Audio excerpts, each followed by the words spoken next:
Hi, my name's Forrest Roberts. I'm an exercise specialist with Bon Secours in our cardiac and pulmonary rehab department. Today's class is called Risky Business: Controlling the Factors that Cause Heart Disease. The first few slides we will go over are going to show the anatomy of the heart and how the blood flows in and out of it. Our heart is a pretty amazing organ. It continuously pumps oxygen and nutrient-rich blood throughout our body to sustain life. It's a fist-sized powerhouse that beats 100,000 times per day, pumping 5 or 6 quarts of blood each minute, or about 2,000 gallons a day. So as the heart beats, it pumps blood through a system of vessels called the circulatory system. Now these vessels are elastic tubes that carry blood to every part of the body. Blood is essential, and in addition to carrying fresh oxygen from the lungs and nutrients to your body's tissues, it also takes the body's waste products, including carbon dioxide, away from these tissues. This is necessary to sustain life and promote health of all the body's tissues. Now, when we're looking at the heart pictured here, we're looking at it as if we were looking someone face to face. So we would have our right shoulder up over here and our left shoulder up over here. Now the blood's going to flow in through these big blue veins here, run through a system of chambers, through the heart, out through these arteries here, into the lungs, and then come back in through these pulmonary veins, pumped through the heart again, and out here. Now I know that might be a little confusing, but we'll go over that in depth in the next few slides. But before I do, I'd like to go over these well-pictured arteries here.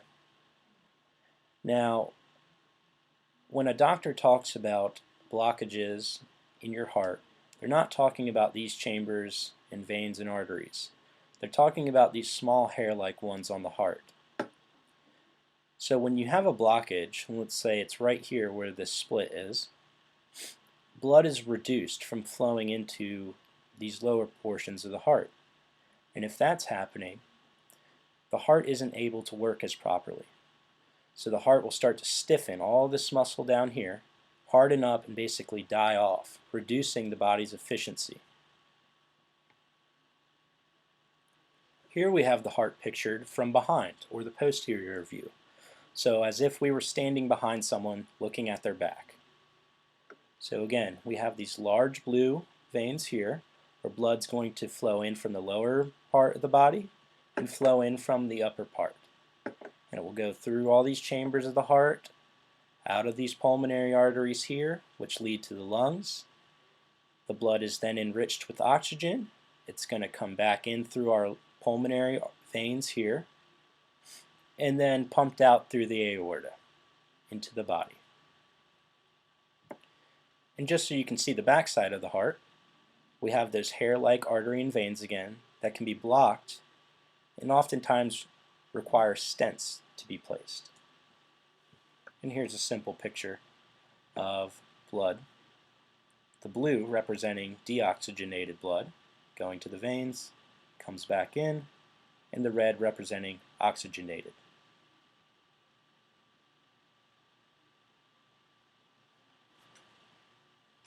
Deaths from diseases of the heart. So what we're seeing here is that from 1900 to 2006, we had a very steep incline of deaths from heart disease. And then you can see once we get around 2006, it starts to taper off.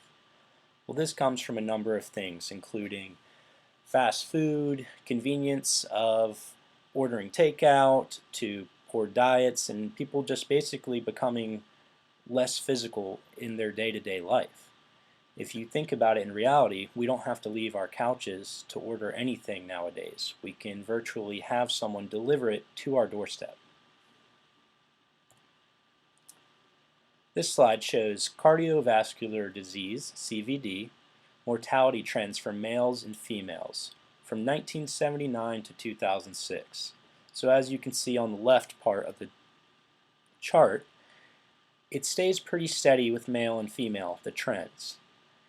It's rising, goes down, then goes back up again towards the end of the chart, and now in 2006, when the last of this data was taken, it starts to taper back down again.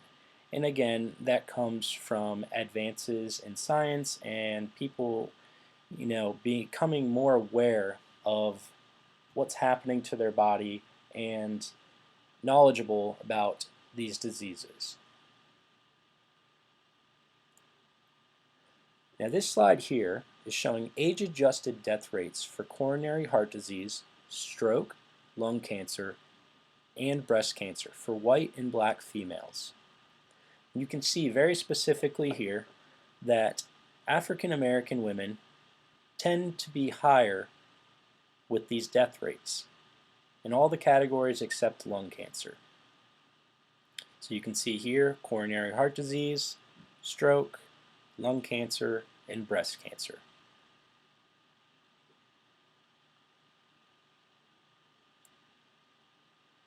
Coronary artery disease.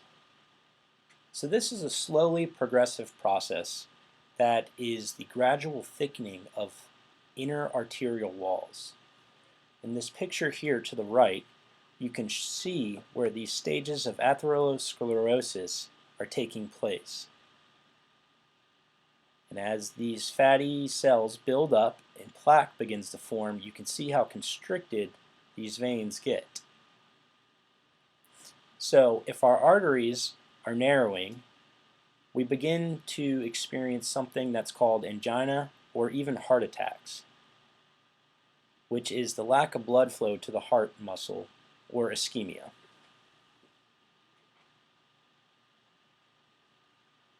Heart disease treatment options. For one, we can live and lead a healthy lifestyle. We can take medications, which if you've ever had a cardiac condition, you're more than likely already on some. You can have PCIs or stents put in, or you can have bypass surgery. So back to angina. 8.9 million people are affected by this in the US alone. It's often caused by stress or physical activity. However, there's no permanent damage to the heart muscle, and it is very different than a heart attack. It's often treated with simple rest or nitroglycerin. So again, angina is chest pain that we experience from stress or physical activities. However, if we sit down and rest, it'll go away. If it doesn't, that's when we start to become concerned. On to heart attacks. Heart attacks affect 600,000 people a year, 295,000 of which have recurrent heart attacks, meaning they've had more than one. So 1 out of every 4 deaths is from a heart attack. Or every 34 seconds, someone dies of a heart attack. Now it has similar symptoms to angina or chest pain because it simulates what we feel during a heart attack, but it causes actual damage to heart muscle. Characteristics are severe pain, not relieved with rest or nitroglycerin. So it's not like angina where we can take a rest and it goes away. It sticks around. And it can lead to more severe conditions like sudden death or VFib, and can occur in the first hour of symptoms.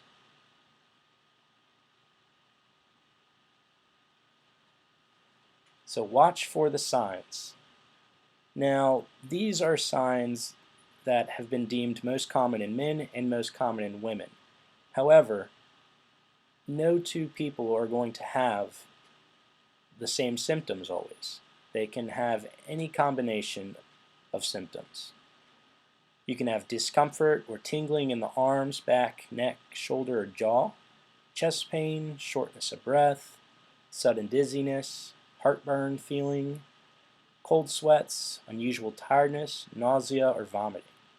Now, It doesn't mean you're going to have all these or even the same as someone else.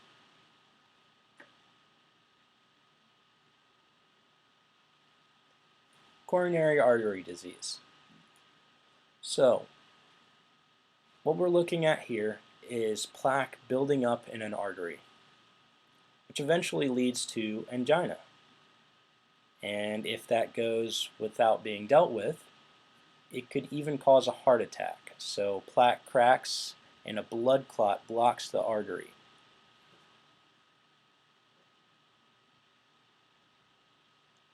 So remember, every minute of delay means more heart muscle is damaged. When it comes to heart attacks, time is muscle. Optimal health self-care model. So this model is going to include exercise, nutrition, stress management, and social support. Basically meaning we want to have all these components to make up this optimal health model.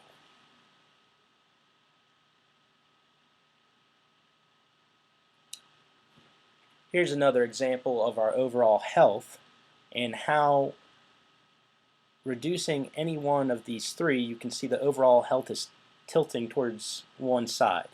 Now, this is called the three-legged stool because without one of these legs here, you can see we're kind of tilted to the right, we're not balanced.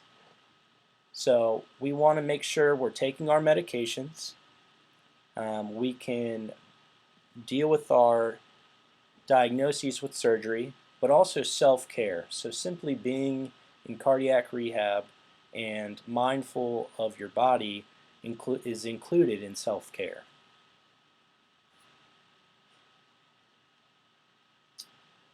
Risk factors. Now, this is really what this class is all about.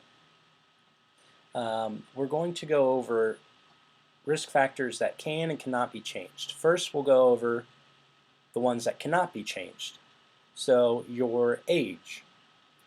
As much as we wish we could jump in a time machine and be younger again, we unfortunately cannot. We cannot change our gender, and we can't change our family history of heart disease. So these are things that unfortunately we just can't modify and have to basically deal with no matter what.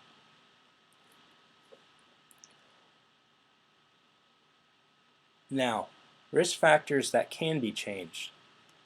This list is much larger, and that should make you feel a little bit more relieved as you can actually do a lot more things to reduce your risk.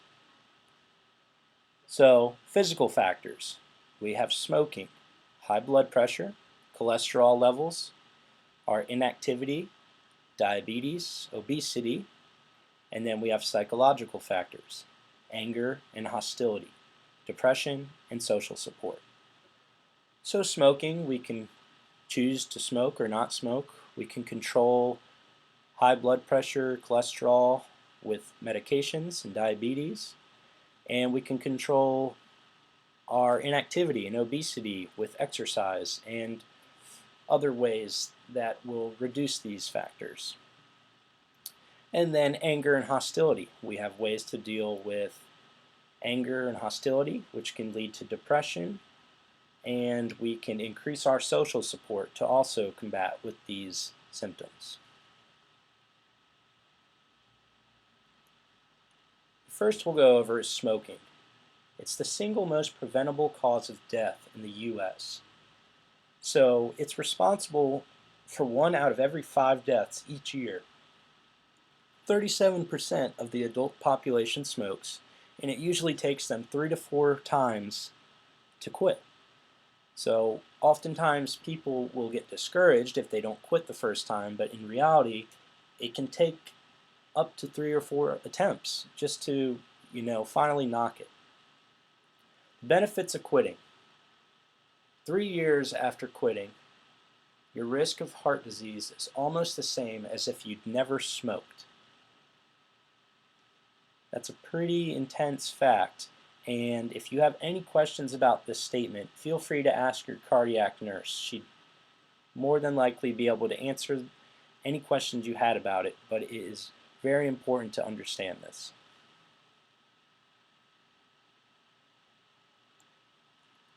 Smoking harms the heart in 3 ways. It promotes atherosclerosis by damaging artery walls, decreases HDL, the good cholesterol, and encourages blood clots to form.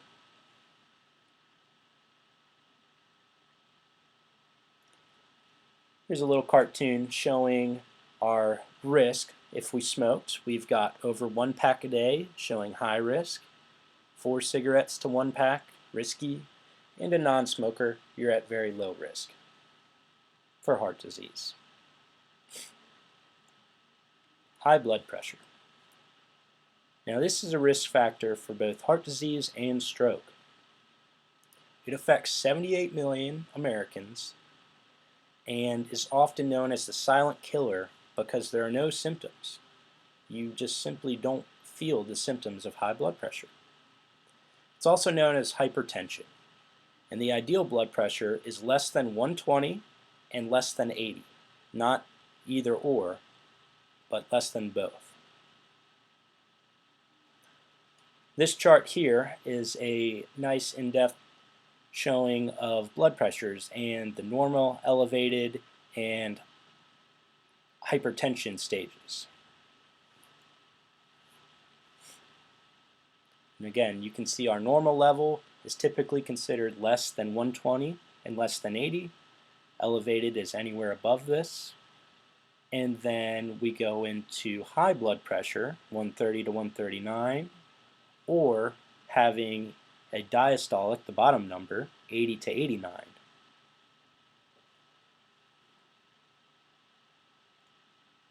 Stroke. Signs of a stroke.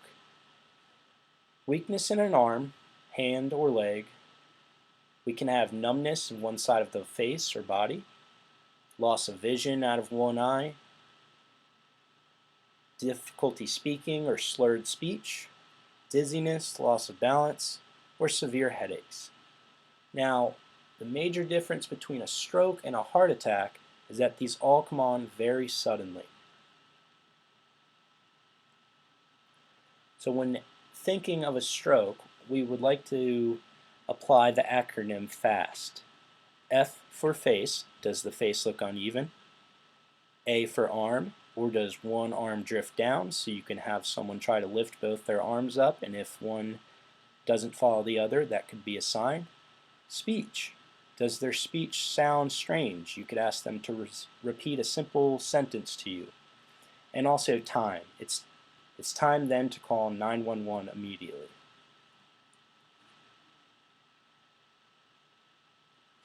Cholesterol, another modifiable risk factor. So our goals for cholesterol is having a total less than 200, our HDL in men to be greater than 40, and greater than 50 in women. So our HDL is our good cholesterol. You remember HDL starts with an H. You want it to be high. Those both start with an H, so that's our good cholesterol. Now the exact opposite for LDL. This is our bad cholesterol. Begins with an L. We want to keep it low. That starts with an L, so that's our bad cholesterol. We want it to be less than 100 in patients without coronary artery disease, and less than 70 if they do have it. And triglycerides, less than 150. Now, this is a pretty astounding fact. 1% reduction of cholesterol decreases the risk of heart disease by 2% in men and 3% in women. So just 1% reduction in your cholesterol level is going to reduce your risk, overall risk, by 2% in men and 3% in women. So again, going over our lipoproteins, LDL, bad cholesterol, you want that low. HDL, good cholesterol, low in fat, we want that high. And you have a nice little picture there. LDL showing full dump truck, it's high in fat. HDL, low in fat, empty dump truck. Physical inactivity. It's going to be our fourth modifiable risk factor. So 30% of people 65 years and older are sedentary, meaning they're inactive and they're not getting the recommended amount of activity per week, which the American Heart Association, the AHA, recommends at least 30 minutes of moderate intensity aerobic, meaning requiring oxygen, exercise 5 times per week.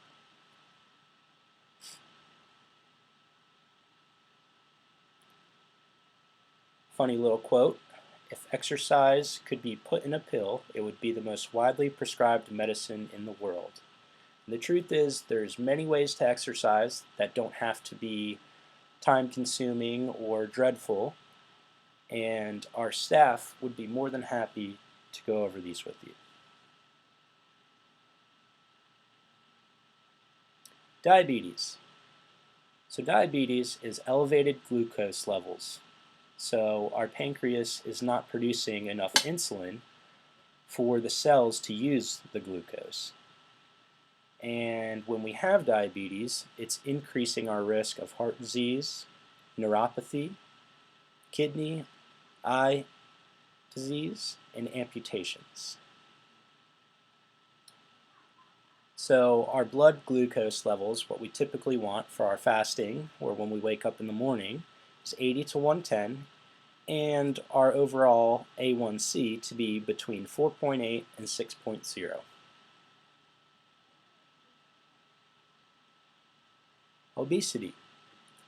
Obesity is considered to be 20% over ideal body weight.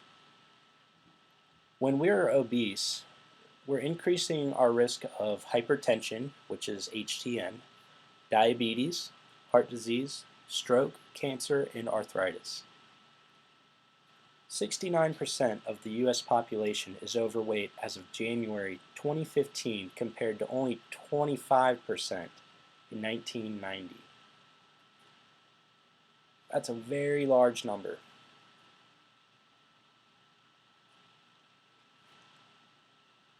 So back to our three-legged stool. You can see here our stool's upright, each leg supporting one another, basically showing that when we choose to engage, whether it be surgery or self-care and medications, they all require our attention and equal effort to support our overall health.